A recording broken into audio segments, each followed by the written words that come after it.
বিশ্বনাথবাবু, আপনার বিধায়ক হিসাবে দুটো টার্ম হয়ে গেল গোঘাটে।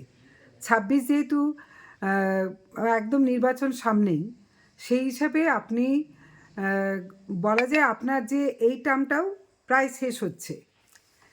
এই অবস্থায় গোঘাটবাসীদের জন্য আপনি দুটো টার্মের, আমি এই টার্মটাই ধরছি, এই টার্মে একই সাথে যেহেতু আপনাদের কেন্দ্রে বিজেপি সরকার, তো সেই হিসাবে আপনারা কতটা কি গোঘাটবাসীদের জন্য করতে পেরেছেন বিশ্বনাথ কারক বিধায়ক হিসাবে, বলুন।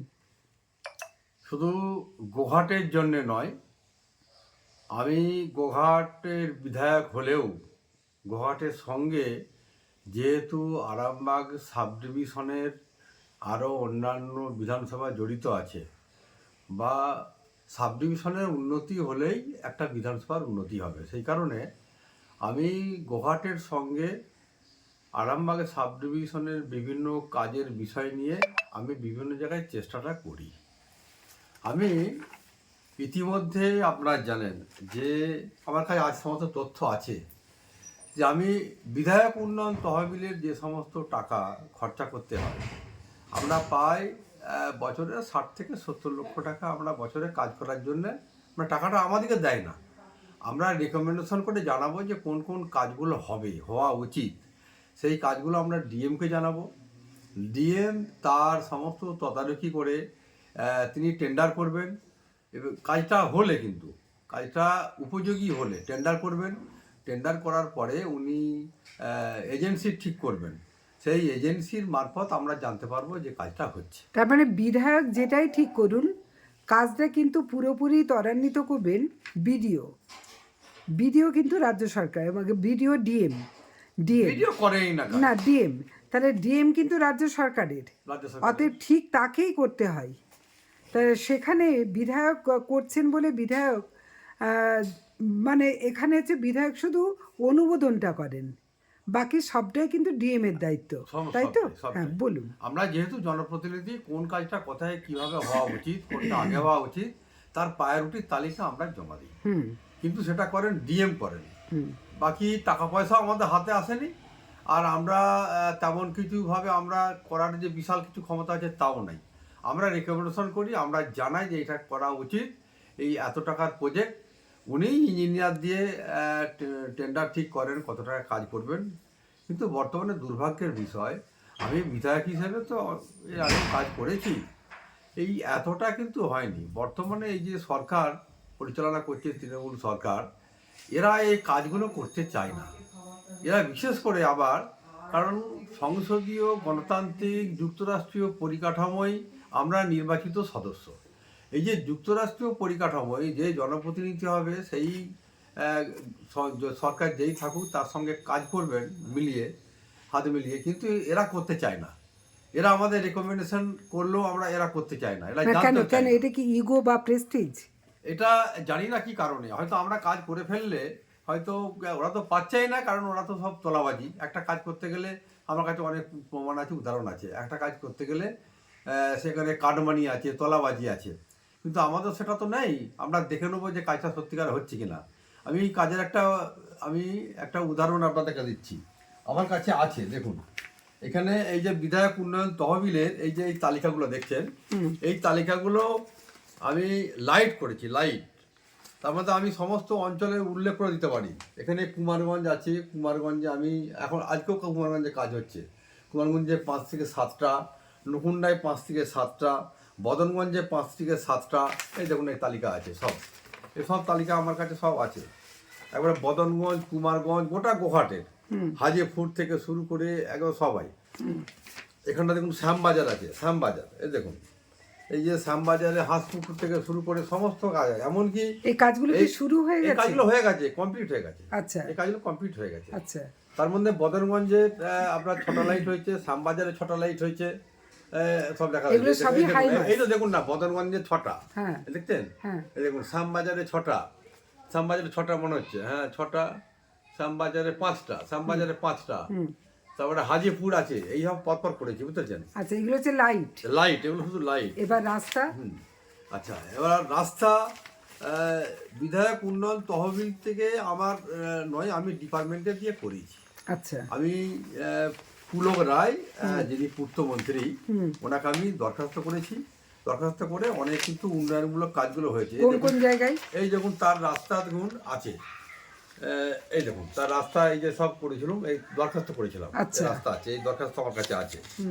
এছাড়া এই কাজ করার জন্যে দুঃখের বিষয়, আমাদের হুগলি জেলার যিনি সভাধিপতি, তাকেও আমি আবেদন করেছি। এই দেখুন এই আমার আবেদন আছে হ্যাঁ। যে কোন কোন কাজগুলো করতে হবে। হ্যাঁ। আমি সভাধিপতিকে বলেছিলাম যে এই দ্বারকেশ্বর নদী খারাপ, দ্বারকেশ্বর নদীর ওপর একটা যে ব্রিজ আছে, কালীপুর ব্রিজ খারাপ আছে, রামকৃষ্ণ সেতু, হ্যাঁ। তার বিষয়ে আমাদের ব্যবস্থা নিতে হবে। উনি নেননি, আমার কাছে সমস্ত তথ্য আছে, লিখে পাঠিয়েছি, এই দেখুন সব আছে আমার কাছে। এবং দেয়ানগঞ্জের যে রাস্তা, হ্যাঁ, কালীপুর থেকে দেয়ানগঞ্জ যখন বললেন তখন আরামবাগে এই যে কালীপুর থেকে বালিদেয়ানগঞ্জ বা দামোদরপুর পর্যন্ত যে রাস্তাটা, এ তো রাস্তাটা হচ্ছে মরণ ফাঁদ। এই রাস্তাটা কি কারণে, মানে কোথায় আটকাচ্ছে? এই দেখুন ওটা ছিল জেলা পরিষদের রাস্তা। হ্যাঁ। আমি প্রথমেই এই জেলা পরিষদকে, সভাধিপতিকে আমি চিঠি করেছি রাস্তার জন্য। এই দেখুন, এই দেখুন, দেখছেন। হ্যাঁ। তারপরে আমি পুলক রায়কে করেছি, তিনিও আমাকে একটা উত্তর দিয়েছেন। পুলক রায়কে করেছি আমি এই চিঠি, এই যে এই চিঠি পুলক রায়কে করেছি। পুলক রায় অবশ্য উত্তর দিয়েছেন। এই রাস্তা, তিনি কি বলছেন করবেন না? শুনুন, এই রাস্তা আমি আপনাকে বলি, এর একটা ইতিহাস আছে। যেহেতু আমি অনেকগুলি রাস্তা পিডব্লিউকে দিয়ে করার জন্য চিঠি করেছিলাম, আপনাকে বলি, আপনার 2 নম্বর ব্লকের খাঁদিঘি থেকে শুরু করে যেটা কুমারগঞ্জ যাচ্ছে, দেখবেন আগায় আগায় হয়ে কুমারগঞ্জ যাচ্ছে। আচ্ছা। এই রাস্তাটা কিন্তু পিডব্লিউডি রাস্তা। আচ্ছা। এবং আরেকটি রাস্তা দেখবেন, সেটা হচ্ছে উলুসফুট থেকে শুরু করে সাওড়া হয়ে বালিদেয়ানগঞ্জ, আচ্ছা। একটা রাস্তা পিডব্লিউডি, রাস্তাটা কমপ্লিট হয়ে গেছে। হ্যাঁ। এবং খাদিগি থেকে যে রাস্তাটা যাচ্ছে 2 নম্বর ব্লকে কুমারগঞ্জ, সেই রাস্তাটা কিন্তু অনেকটাই কমপ্লিট, কিছু কিছু কাজ বাকি আছে। আচ্ছা। অনেকটাই কমপ্লিট। আরেকটি রাস্তা এই পিডব্লিউকে দিয়ে করানোর জন্য কালীপুর থেকে দামদারপুর পর্যন্ত রাস্তাটা করার জন্য, যাতে করানো যায়, কারণ রাস্তা ছিল জেলা পরিষদ, প্রধানমন্ত্রী গ্রাম সড়ক যোজনার রাস্তাটা রিপেয়ার হয়েছিল, পরবর্তীকালে যাতে পিডব্লিউকে দেওয়া যায়, এই রাস্তাটার জন্যে আমি ওই রাস্তাটা কোয়ারিতে গেছিলাম। তাতে কয়েকজনকে ইঞ্জিনিয়ারকে নিয়ে এবং যে কন্ট্রাক্টর রাস্তাগুলো করছেন তাদেরকে নিয়ে আমি গেছিলাম। এই রাস্তাটা জেনে থাকবে, এটা আমার কথা নয়, আমি দায়িত্ব নিয়ে বলছি, এটা আমার কথা নয়। এই রাস্তাটা যখন এনকোয়ারি করতে যায়, যখন প্ল্যান এস্টিমেট করানো হবে রাস্তাটা দেখে, যাতে রাস্তাটা করা না যায়, তার জন্য ভাঙা ইট ফেলছে আমাদের সামনে দুমদাম করে। এখনো ভাঙা ইট অনেক, এখনো তো রাস্তাটা মানে খুব লজ্জাজনক ফেলছে, দুমদাম করে ভাঙা ইট ফেলছে। আমরা যেখানে যাচ্ছি, এটা কারা ফেলছে? এটা শাসক দলের কেউ না কেউ এটা করাচ্ছে। আচ্ছা। এটা আমি বলবো, এটা পঞ্চায়েতকেও আমি জানিয়েছিলাম। সাউড়া এবং না কুমুরসা এবং বালি পঞ্চায়েত, এটা কুমুরসা এবং বালি পঞ্চায়েত অধীনে আছে এই রাস্তা। হ্যাঁ। এটা কালীপুর থেকে শুরু হয়েছে, কালীপুরে কিছু পৌরসভা পড়ছে, তারপরে মথুরা থেকে শুরু করে পুরোটাই হচ্ছে আমাদের গোঘাট। তার মধ্যে কুমুরসা অঞ্চলে অর্ধেক কিছুটা, আর বালি অঞ্চলে কিছুটা। এই রাস্তাটা করার জন্য যাতে পিডব্লিউ করতে পারে, তার জন্য তদারকি করার জন্য যাতে গেছি আমরা, যাতে হয় পিডব্লিউডি, তাতে করে না করতে পারি, তাতে করে ভাঙা ইট ফেলছে আমাদের সামনে। এবং পরবর্তীকালে তারা বলেছেন, যিনি কাজ করতে আসবেন কন্ট্রাক্টর, তাকে 10টা মোটরসাইকেল দিতে হবে। এবং বলেছেন, আমি দায়িত্ব নিয়ে বলছি, আমি নাম করে বলছি কারা কারা বলেছেন। কারা বলেছেন? শাসক দলের কেউ না কেউ বলেছে এটা। আচ্ছা। এবং বলেছেন যে অত না দিতে বললো 8টা মোটরসাইকেল দিতেই হবে। সেই কন্ট্রাক্টর ওই তদারকি করার জন্য যেই যান, খোঁজ নিয়ে দেখবেন, আমি মিথ্যা কথা বলছি না, যিনি যাচ্ছেন ওই তার কাছ থেকে ওই তোলাবাজি মতো করে তার কাছ থেকে কাটমানি নেওয়ার চেষ্টা করছে। সে নিম্নমানের রাস্তা বানাচ্ছে, প্রতিবারই এটা হয়, নিম্নমানের রাস্তা রিপেয়ার করছে। মানে যতবারই টেন্ডার হচ্ছে, ওই শুধুমাত্র তোলা দেওয়ার জন্যই কি রাস্তাটা খারাপ হচ্ছে? তোলা দেওয়ার জন্যই যতবারই রাস্তাটা রিপেয়ার করা হচ্ছে, রিপেয়ার হওয়ার জন্য পদ্ধতি অবলম্বন করা হচ্ছে কন্ট্রাক্টর কাছে, তারা পয়সা চাইছে। কিন্তু বালি পঞ্চায়েতের প্রধান বলছেন রাস্তা হচ্ছে, রাস্তা খারাপ হয়ে যাচ্ছে। বালি পঞ্চায়েতের প্রধান বলছেন যে এই অভিযোগটা একদমই মিথ্যে কথা, এরকম কোনো উদাহরণ মানে তার জানা নেই, এরকম কোনো উদাহরণ তার এলাকার কেউ অন্তত করতে পারে না। আর কুমুরসা পঞ্চায়েত প্রধান এই নিয়ে কিছু বলছেনই না। এটা বালি অঞ্চল কি কুমুরসা অঞ্চল, কারা কোথা থেকে এসেছে? তারা তো বালি অঞ্চল কুমুরসা অঞ্চলের লোক, তো তারা বালি অঞ্চল কুমুরসা অঞ্চলের লোক যদি না হতো তাহলে রাস্তাটা এখনও খারাপ কেন? সব জায়গায় রাস্তা বাগানো হচ্ছে। আমি আপনাকে বলি, এই পিডব্লিউ রাস্তা এইটা করার জন্য আমি খুব চেষ্টা করি। আচ্ছা। এবং গতকাল আমার সঙ্গে গোঘাটের সম্ভবত আপনার পূর্ত কর্মাধ্যক্ষ, আপনার ওই রঘুবাটিতে বাড়ি, হুম প্রদীপ বাবু, হুম হুম হুম। প্রদীপ বাবু মনে হচ্ছে পূর্ত কর্মাধ্যক্ষ, আমার যেটুকু হ্যাঁ, জানা আছে আর কি। প্রদীপ রায়। প্রদীপ রায়, তিনি বলছেন বিশ্বনাথ রাস্তার জন্য আমরাও চেষ্টা করছি, দরখাস্ত আছে, আপনাকেও এক কপি দেবো। এই অনেকদিন পর আজকে আমাকে বলছেন যে আপনাকে এক কপি দেবো, আপনারা চেষ্টা করবেন। আর আগে যে আমি বারবার ধরে বলেছি কুমুরসা গ্রাম পঞ্চায়েতকে আর আপনার বালি গ্রাম পঞ্চায়েতকে যে রেজুলেশন করে জেলা পরিষদে পাঠানোর জন্য, তার কি ভূমিকা নেওয়া হয়েছিল? কিন্তু ভূমিকা নেয়নি। মানে এমন এক সময় বলছেন যখন আপনাদের নির্বাচনে মানে শুধু ঢাকে কাঠি পাড়ার অপেক্ষা, সেই সময় বলছেন যে আমি আপনাকে করতে হবে। বিধানসভায় পূর্তমন্ত্রী পুলরায়কে যখন আমি গিয়ে বলি যে গোঘাটের আপনার মথুরা থেকে শুরু করে আপনার দামোদরপুর আর আরামবাগ পৌরসভা থেকে ধরলে কালীপুর থেকে শুরু করে বালিদেবগঞ্জ হয়ে এবং দামোদরপুর পর্যন্ত রাস্তাটা প্রচণ্ড খারাপ, আপনি তাড়াতাড়ি এই রাস্তাটা করার ব্যবস্থা করুন। উনি কিন্তু ওইটাই আমার কাছে প্রকাশ করেছেন যে রাস্তা আমরা করার চেষ্টা করেছি, করা হয়নি। উনি তার বলতে পারেনি যে তোলাবাজির জন্য বন্ধ হয়ে গেছে রাস্তা। আমাকে বললো যে ওই রাস্তাটা আপনার খারাপ, আর গোহাটে আর কোনো রাস্তা খারাপ নেই। আমি বলছি হ্যাঁ খারাপ আছে। বলছে আপনি কাজ করুন, আপনার প্যাডে লিখে দিন, আমি দেখাবো। আপনার প্যাডে লিখে দিন যে গোঘাটের ওই রাস্তাটা যদি করা না যায় এই মুহূর্তে কোন রাস্তা আর খারাপ আছে, আপনি প্যাডে লিখে দিয়ে দিন, রাস্তাটা করে দিচ্ছি। আমি প্যাডে লিখে সারমদি থেকে রাস্তা সাওড়া পর্যন্ত হয়নি। আপনি কি বলছেন তার মানে ওনারও তিক্ত অভিজ্ঞতা আছে, ওনারও তিক্ত অভিজ্ঞতা আছে। যার জন্য উনিও চান না যে এই রাস্তাটা হোক? প্রমাণ আছে আমার কাছে, প্রমাণ আছে যে এইরকম যে তোলাবাজি হচ্ছে আর এই রাস্তাগুলোর জন্য আমি এই পরিকল্পনা করছি, তার প্রমাণ আছে। কেন বলছি না, বেচারাম মান্না তিনি তৃণমূলের বিধায়ক। বেচারাম মান্না, আমি যখন রাস্তাগুলোর জন্য যখন পুলরায়কে বলছি, বেচারাম মান্না তখন আমাকে বলছে যে আপনার এই রাস্তাগুলো এখনো হয়নি, হওয়ার জন্য চেষ্টা করছে। কোন কোন রাস্তা আমি ওনাকে দেখালাম। সে হতে পারে আমার তৃণমূলের সরকারের পক্ষে, কিন্তু তিনি তো বিধায়ক। বেচারাম মান্না পঞ্চায়েতের প্রতিমন্ত্রী ছিলেন, তিনিও আমার জন্যে তিনি আমার সামনেই ফোন করেছেন দপ্তরে, বিভিন্ন দপ্তরে, হুম। যে বিশ্বনাথবাবু যে রাস্তাগুলোর জন্য চেষ্টা করছেন এই রাস্তাগুলো তাড়াতাড়ি হওয়া উচিত। আর পুলরায় আমাকে বললেন যে আপনি বালিদেয়ানগঞ্জের রাস্তা যদি এই মুহূর্তে যদি না হয় আপনি লিখে দিন আপনার প্যাডে কোন রাস্তাটা হবে। আপনি দেখবেন যে বিগদাস থেকে যে রাস্তাটা যাচ্ছে সানমাদি হয়ে আপনার হাওড়া পর্যন্ত পিডব্লিউ রাস্তাটা করছে এখন। হুম। তাহলে এই বালিজানগঞ্জের রাস্তা হবে না? কে বলেছে হবে না? আমি দায়িত্ব নিচ্ছি। আমার সঙ্গে যাক, যেখানে যা বলবো, যেখানে যা করতে বলবো করুক। রাস্তা কেমন হয় না হবে না সেটা আমি তার দায়িত্ব নেবো, দায়ভার নেবো। মন্ত্রী নিজে বলেছিলেন। মন্ত্রী নিজে বলেছেন আপনারা সেইভাবে ব্যবস্থা করুন, রাস্তা আমরা করে দেবো।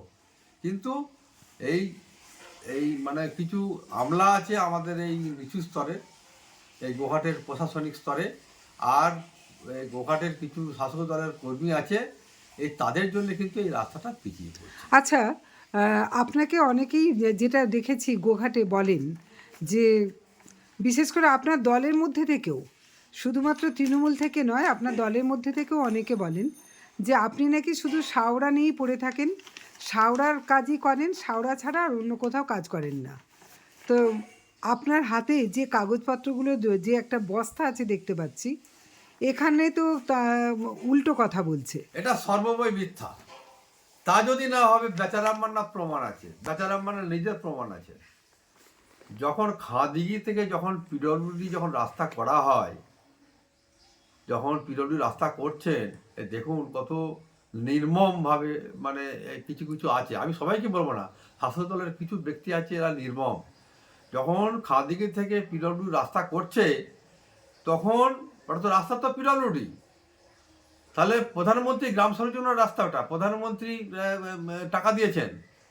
সেইখানে শুধু ওইটাও নয়, আরও অনেক জায়গায় রয়েছে যেটা যেটা সাওরা থেকে আমাদের সারমাদির দিয়ে একটা রাস্তা যাচ্ছে, পিডব্লিউডি করছেন প্রধানমন্ত্রীর টাকায়, এবং আমাদের উলুসপুরতে যে রাস্তাটা যাচ্ছেন প্রধানমন্ত্রী গ্রাম সড়ক যোজনার টাকা পিডব্লিউডি করছেন। দেখবেন অনেক জায়গায় একটা বড় মুখ্যমন্ত্রীর ছবি দিয়ে বলছে পথশ্রী। এ কি, যেটা পথশ্রী নয়। আমি বেচারা রহমানটাকে বলেছি আচ্ছা, যে এইগুলো কি পথশ্রী নাকি। তো বেচারা রহমানরা অনেক সহযোগিতা করে তিনি অনেক জায়গায় এই সাইনবোর্ড ফুরিয়ে দিয়েছেন, যেটা পথশ্রী পথশ্রী, যেটা তো প্রধানমন্ত্রী আপনি যে এত বেচারাম বাবুর প্রশংসা করছেন, এবার কাজ করেনি কথা, তাহলে না, কি করে হলো খাদিতে? হাওড়ায় একদমই শুধু কাজ হচ্ছে। আরে হাওড়া তো পিছিয়ে পড়া গ্রাম ছিল। হাওড়ায় তো অনেকের জন্ম হয়নি। 83 সাল থেকে আমি গ্রাম পঞ্চায়েত, আমি ওই পঞ্চায়েতটা 4 বার ছিলাম। তাহলে আপনার দলের মধ্যে থেকেও আপনার প্রতি ক্ষোভ আসছে কেন? আমার দলের মধ্যে সেরকম কেউ বলেনি। যারা তৃণমূল কংগ্রেস থেকে এসে এখন দলে ঢোকার চেষ্টা করছে তারাই হয়তো বলবে। আবার এটা হবে যারা আবার বিজেপি থেকে তৃণমূলে যাওয়ার চেষ্টা করছে তারা বলবে, এটাই হবে। এছাড়া কিন্তু যারা তলাবাজি, আমি একটা বলি, আমি দায়িত্ব নিয়ে বলছি, হ্যাঁ, এটা শুধু আমার ব্যাপার নয়। আমরা 11 সালের আগে পর্যন্ত যে রাজনীতি আমরা করেছি, কারণ একটা পঞ্চায়েতে 4 বার পঞ্চায়েত সমিতি, জেলা পরিষদ সবই আমরা কাজ করেছি, এবং আমরা বিধায়ক হিসেবেও কাজ করেছি। যে রাজনৈতিক যে স্বচ্ছতা ছিল, রাজনৈতিকভাবে যে মানুষের প্রতি মানুষের যে আবেগ ছিল, সে যে রাজনৈতিক দলই হোক, আজকে এই রাজনীতিটা নেই, উঠে গেছে। রাজনৈতিক স্বচ্ছতাও নাই, আর রাজনৈতিকভাবে কোনো নেতা বা নেত্রীর সেই মান্যতা যে থাকে সেইটাও আজকে নেই, আজকে লুপ্ত হয়ে গেছে। কারণটা কি না, কারণটা হচ্ছে সব তোলাবাজির সঙ্গে সব যুক্ত হয়ে গেছে। আমি আপনাকে দায়িত্ব নিয়ে বলছি। আপনি কি বলছেন তার মানে পশ্চিমবঙ্গে এখন এটাই প্রধান শিল্প হয়ে যাচ্ছে নাকি? আপনাকে দায়িত্ব নিলে আমি এটাও বলতে চাইতো যে যদি ধরুন আমরা বিজেপি ক্ষমতায় আসবে, অন্য কারণে আসবে, কিন্তু আপনি কি বলছেন যে বিজেপি ক্ষমতায় এলেই কি আমাদের মধ্যে তোলাবাজি থাকবে না নাকি? থাকবে। তবে বিজেপি এলে আমরা এই তোলাবাজিদের প্রশ্রয় দেবো না, কারণ এটা তো পশ্চিমবাংলার মাটি, এটা তো পশ্চিমবাংলার একটা আলাদা মাটি। দীর্ঘদিন ধরে এই যে তোলাবাজি, এই যে গ্রুপবাজি, তারপরে বিভিন্ন জায়গায় চাঁদা চাওয়া ইত্যাদি এইসব আছে তো, এ কাজ না করে পয়সা নেওয়া এ তো আছে তো, এবং রাজনৈতিক অস্বচ্ছতা আছে তো। সেইটা বিজেপি এলে পরিবর্তন হবে। আমাদের মধ্যেও যদি এরকম তোলাবাজি থাকে, সে আস্তে আস্তে তাকে সরিয়ে দেবে পার্টি, এটা আমি মনে করি। তার মানে আপনি বলছেন দলের মধ্যে তোলাবাজির ইচ্ছাটা থাকলেও আপনাদের দল সেটাকে মানে কঠোর হাতে দমিয়ে দেবে। একেবারে একেবারে। আমরা যখন আমি যখন 18তে বিজেপিতে এসেছি, আপনারা দেখেছেন একটা বিশেষ কারণের জন্য। হ্যাঁ, এসডি অফিসে আমাকে সেটা চরম মারধর লাঞ্ছনা, করেছিল, চরম অত্যাচার। করেছিল। তৃণমূল কংগ্রেসের পক্ষ থেকে আক্রমণ করেছিল, আমাদেরকে পঞ্চায়েতে নিমন্ত্রণ করতে যাচ্ছি বাধা দিয়েছিল, আমার স্ত্রীকে মেরেছিল, মহিলাদের মেরেছিল, দেখেছেন। তারপরে আমি তখন বিধানসভা, আমার সঙ্গে যোগাযোগ ছিল শ্রমিক ভট্টাচার্য, তিনি একজনই এমএলএ ছিলেন, আমি অপোজিশন চিফ হুইপ ছিলাম। সেই সূত্রে যোগাযোগ করে দিলীপ ঘোষের হাত ধরে আমি জয়েন করেছিলাম পার্টিতে। তারপরে জয়েন করার কিন্তু পর আপনাকে তো অনেকে এখন রটাচ্ছে তৃণমূলে চলে যাবেন। এটা শুনুন, তৃণমূল বিশ্বনাথ কোনোদিন যাবে না, বিশ্বনাথ তালুক যাবে না, তৃণমূল দ্বারা আক্রান্ত হয়েছে বিশ্বনাথ কারক যাবে না। যারা এই বড় বড় কথাগুলো বলছে তারাই তৃণমূলে যাবে, এবং তারা দেখতে পাচ্ছে যে সরকারের থাকলে পরে কিছু তলাবাজি করতে পারবো, টাকা লুট করতে পারবো, তারাই যাবে। সেই জন্যেই এই 18তে আসার পরে আপনি দেখেছেন যে আরামবাগ সাব ডিভিশনের রাজনৈতিকভাবে বিজেপির একটা প্রভাব ঘটেছে, এটা অস্বীকার করার নেই, ঘটেছে। অনেক বিভিন্ন রাজনৈতিক দল থেকে বিজেপিতে তারা আমাদের ভিড় করেছে। তারা ভেবেছিল যে বিজেপিতে এসে আমরা কিছু অর্থনৈতিক উন্নতি করব, মানে অর্থ কামাবো বা তলাবাজি করবো ভেবেছিল। দেখবেন যে আবার ব্যাক করে গেছে, আবার ব্যাক করে গেছে। আবার দেখবেন যে বিজেপি আসার একটা ভালো একটা প্রবল সম্ভাবনা দেখা দিয়েছে। দেখবেন যে আরও নতুন নতুন ছেলে তারা বিজেপিতে আসছে, তারা এইগুলো করছে, তারা এইগুলো কথাগুলো বলছে, বা তারা লুট করার জন্য চেষ্টা করছে। কিন্তু আপনাকে তো এখন আমি দেখেছি আরামবাগে বিভিন্ন বিজেপির কর্মসূচিতে, আপনাকে আমি সাংগঠনিক জেলাতেও সেভাবে দেখতে পাই না, এবং মিটিং মিছিলেও সেভাবে দেখতে পাই না, হেভিওয়েট কোনো নেতা যখন আসেন তখন ছাড়া। কি না, আমি আমার নিজের মতো করে করি, পার্টির একটা প্রোগ্রাম থাকে। শুনুন, আমি তো একটা সত্যিকারের বললে হবে না, একটা সংগঠিত দলের সঙ্গে ছিলাম, তার আমি প্রধান ছিলাম, সেই দল থেকে এসেছি। সেই ধরনের যে পরিকল্পনা ভারতীয় জনতা পার্টি বিজেপিতে আমাদের অনেকাংশে এটা কম, আমরা সেই সুযোগটা আমরা পাইনি। এই সুযোগে হচ্ছে আজকে কি বলবো, যারা বেশিরভাগই যারা বিজেপি না করে দল না করে তারা আমাদের সঙ্গে বেশি ভিড় করেছে।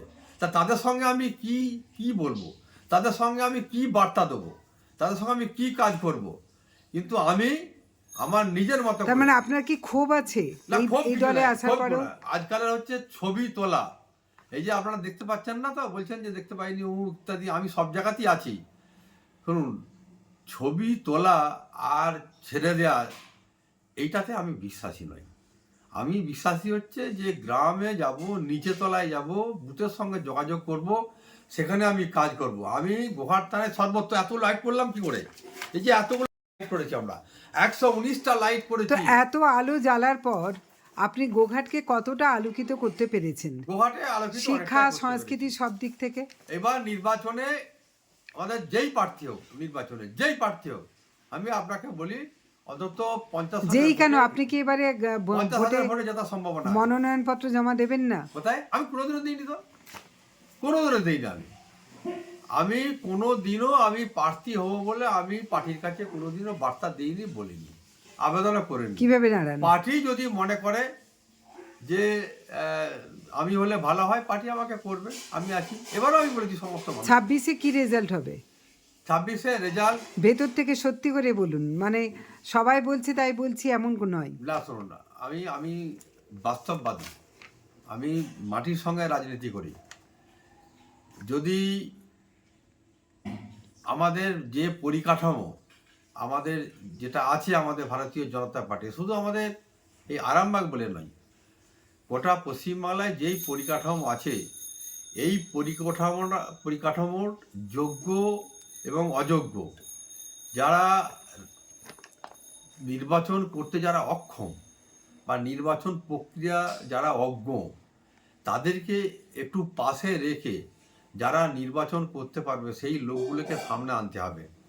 আনলেই আমরা পশ্চিমবাংলার সহ সমস্ত জায়গাতে নির্বাচনে আমরা জয়লাভ করব। আচ্ছা, নিরপেক্ষ ভোট, নিরপেক্ষ গণনা এবং বিরোধী দলের মানে একদম মানে শক্তি দিয়ে এগিয়ে আসা, এই তিনটে কতটা মানে আশা করছেন যে এবারে অন্তত পাবেন? এইবারে আমি আগেই বলেছি যে যারা নির্বাচন সম্পর্কে যারা অভিজ্ঞ, সেই লোকগুলোকে যদি সামনে কাজে লাগানো এনে, হয়। আগিয়ে এনে যদি নির্বাচন প্রক্রিয়া যদি আমরা করাতে পারি, তাহলে আমরা জয়লাভ করব। মানে 2026-এ গোটা পশ্চিমবঙ্গের একটাই অবশ্যই, অবশ্যই, একটাই চিত্র বলছেন। অবশ্যই, অবশ্যই, অবশ্যই। এছাড়া শুনানি কি অত্যন্ত প্রয়োজন? মানুষ বলছে তারা নাকি দুর্ভোগে পড়ছেন। শুনুন, এসআর মানে কি বলুন তো? এসআর মানে হচ্ছে যে যারা ভোটাধিকার, সেই স্বচ্ছ ভোটারদেরকে আনা, যেটা হচ্ছে নিবিড় সংশোধন সংযোজন তালিকা তৈরি করা ভোটারদের, এইটাই হচ্ছে এসআইআর। এটা আমি আপনাকে বলি যে এই যে এখন ধরুন অনেকে বলছে খারাপ হচ্ছে, ভালো হচ্ছে না, সবাইকে ডাক পাচ্ছে, ডাক দিচ্ছে, যেতে হচ্ছে বিডিও অফিসে, এসডি অফিসে যেতে হচ্ছে। আমি আপনাদের বলি যে এইটা আগামী দিনে আমাদের ক্ষেত্রে খুবই ভালো হবে, সবারই। কেন হবে? আমি একটা উদাহরণ আপনাকে দিচ্ছি। আমরা স্কুলে পড়াশোনা করেছি, পড়া করতে না পারলে মাস্টারমশাই কান মুড়েছে, কান ধরেছে এবং টেবিলে দাঁড় করিয়েছেন, বেঞ্চে দাঁড় করিয়েছেন, সেখানে আমাদেরকে লাঠি দিয়ে ঠেঙিয়েছেন। আমরা কাঁদতে কাঁদতে বাড়ি গেছি, আমরা মনে মনে এক মাস্টারমশাইকে খারাপ বলেছি, তখন যে মাস্টারমশাই আমাকে এরকম করলো, খারাপ বলেছি। কিন্তু আজকের দিনে দাঁড়িয়ে যখন আমরা বড় হয়েছি, যে মাস্টারমশাই তৎকালীন যা করেছিল ভালোই করেছিল, তাই আমরা শিখতে পেরেছি। তেমনি এইটাও এখন আপনি বুঝতে পারছেন যে এটা খারাপ, তো এটা কিছুদিন পর দেখবেন এটা ভালো। কেন? আমি একটা উদাহরণ দিচ্ছি। আমার একটা ভাইপোকে ডেকেছিল বিডিও অফিসে। কেন না, বাবার নাম কোথাও শঙ্করচন্দ্র কারক আর কোথাও শঙ্কর কারক আছে। এইগুলো দেখবেন যে অনেক জায়গায় আপনার ব্যাংকে ট্যাঙ্কে ইত্যাদি লোন নিতে গিয়ে বা বিভিন্ন কাজ করতে গিয়ে দেখবেন অনেক জায়গায় আটকে যায়। আজকে সেটা আর আটকাবে না। এই যে আমার দাদার, আমার ভাইপোর জন্যে তিনি গেছিলেন যে কোথাও শঙ্কর কারো, কোথাও শঙ্করচন্দ্র কারো। তাহলে আমার দেখতে হবে যে যেটা আমার বেশিরভাগ সার্টিফিকেট আছে শঙ্করচন্দ্র থাকবে না শঙ্কর কারক শুধু থাকবে। এইটা এই যে সংশোধন হয়ে যাচ্ছে, তাহলে এইটা আগামী দিনে আমাদের সব ক্ষেত্রে সুবিধা হবে। এই জন্যে কিন্তু সব সংশোধন হয়ে যাচ্ছে, সবটাই। আমি বাইরে থেকে এসেছি কি আমি এখানে অস্থায়ীভাবে থাকছি কি আমি মামা বাড়িতে এসে আমি আমার নামটা করছি, ডকুমেন্ট দিতে সমস্যাটাই বা কোথায়? কেন বা দেওয়া যাবে না? কোনো অসুবিধা নেই, ডকুমেন্টের সমস্যা নেই। মানে আমার স্বচ্ছতা থাকলে আমার লাইনে দাঁড়াতেই বা সমস্যা কোথায়? আমি দায়িত্ব নিয়ে বলছি, যারা ডকুমেন্টস দিতে পারছে না, আমি বলবো সেখানে অনেকাংশে ত্রুটি আছে। তিনি নিশ্চয়ই অন্য জায়গা থেকে এসে এখানে রয়েছেন, কিংবা আমি আছি আরামবাগে, একজন আছে, আমি দেখেছি আরামবাগে থেকে। আরামবাগে দেখবেন যে তার ভোটার আছে, আবার দেখবেন গ্রামে তো ভোটার আছে, এগুলো সংশোধন হচ্ছে। গ্রামে আলাদা নাম আছে, শুধু উপানন্দ মাল আছে গ্রামে, আর শহরে দেখবেন যে উপানন্দ চন্দ্রমাল এরকম আছে। শঙ্কর প্রসাদ আছে অন্য জায়গায়, আবার দেখবেন শুধু শঙ্কর চন্দ্র আছে, কোথাও শুধু শঙ্কর আছে। এইগুলো সংশোধন হচ্ছে, কারণ এই যে 2-3 জায়গায় ভোটার থাকাটা এটা কাম্য নাই, একটা জায়গায় ভোটার হবে।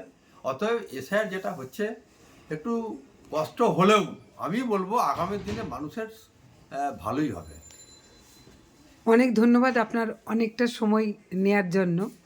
আর আপনি বলছেন তাহলে আপনার কথার যে জিস্ট, সেই জিস্ট অনুসারে আমরা এটুকু বলতে পারি, গোঘাটে আপনি কোনো কাজ করেননি, এই অভিযোগ বাস্তব। মিথ্যা মিথ্যা মিথ্যা। 1 নম্বর। 2 নম্বর হচ্ছে 2026-এ সরকারে যদি নিরপেক্ষ ভোট, নিরপেক্ষ গণনা এবং আপনাদের বিরোধী দল যদি নীতিনিষ্ঠতার সঙ্গে এই ভোট যুদ্ধে সক্রিয় অংশগ্রহণ করতে পারে, তাহলে আপনাদের জয় নিশ্চিত। গোঘাটে আমি যখন কাজ করেছি 11 সাল থেকে বিধায়ক হয়ে স্কুলগুলো দেখবেন, অধিকাংশ স্কুলগুলো হচ্ছে ক্লাসরুম হয়েছে। কে করেছিল? আমরাই তো করেছি, আমি তো করেছি। যে রাস্তাগুলো বোল্লার মোড়াম ছিল সেগুলো পিচ হয়েছে, কে করেছে? আমরাই তো করেছি। প্রধানমন্ত্রী গ্রাম সড়ক যোজনা সব থেকে বেশি আপনাকে বলি, হুগলি জেলার মধ্যে প্রধানমন্ত্রী গ্রাম সড়ক যোজনার রাস্তা গোঘাটে বেশি। এটা হিসাব করে আপনাকে আমি বলে দিচ্ছি। সেটা কে করেছিল? তো আমরাই তো করেছি। তার আগে বামফ্রন্টের কিছু নেতৃবৃন্দ ছিল, তারা করেছেন, কিন্তু পরবর্তীকালে 11 সরকার পরিবর্তন হওয়ার মানে পর আপনি দুটো টার্মে এই অনেকগুলো রাস্তায় এখানে এই করেছেন। তো আমরা দায়িত্ব নিয়ে বলছে, পিরুর রাস্তা আমরা করেছি। বেচারাম মান্না জানে ওদের, বেচারাম মান্না তিনি মন্ত্রী, তো তিনি বলুন না, তিনি কি বলবেন? আমরা করেছি এই পদে এতগুলো পিডব্লিউ রাস্তা এই হুগলি জেলার মধ্যে। আপনি কি বলছেন, তাকে জিজ্ঞাসা করলে তিনি তৃণমূলের হয়ে তিনি কি বলবেন যে বিজেপির বিশ্বনাথ কারো কাজ করেছেন গোঘাটে? এটা বলুক না, বলুক। তিনি এটা তো বলতে পারবেন যে তিনি আপনার বিধানসভায় গিয়ে তিনি কাজের জন্য বলেন, সেটা তো রেকর্ড আছে। তো আমি বলেছি কি না বলেছি তার তো রেকর্ড আছে। এটা যদি বেচারাম মানা যদি বলো বিশ্বনাথবাবু কিছু বলেননি, তার তো রেকর্ড আছে, তার তো বই আছে, এবং যা কথা বলবো রেকর্ড হয়, তার তো রেকর্ড আছে। তো তিনি না বলার কিছু নেই। তবে কাজের ক্ষেত্রে আমার কথা হচ্ছে যে এখানে কোনো রাজনীতি নাই। আমি বিজেপি করি, বেচারাম মান্না তৃণমূল করেন, পুলক রায় তিনি পূর্তমন্ত্রী, তৃণমূল থেকে এসেছেন। আমরা সবই কিন্তু সংসদীয় গণতান্ত্রিক প্রক্রিয়ায় যুক্তরাষ্ট্র পরিকাঠামোয় আমরা জনপ্রতিনিধি। অতএব আমাদের কাজ কিন্তু সবারই জন্য। আর আমাদের কাজ কিন্তু সবই একই লেভেলের কাজ, সমান। পারদর্শী হিসেবে কে বেশি করে কেউ কম করে কাজ, কিন্তু কাজটা করে জনগণের জন্য। অনেক ধন্যবাদ। জ্যোতিষ জগতে অদ্বিতীয় ডক্টর অঞ্জন শাস্ত্রী, আপনার উজ্জ্বল ভবিষ্যতের একমাত্র দিশারি। Call for booking 7477886099 or log in www.anjanshastri.com। Download করুন আমাদের exclusive mobile app astro Anjan.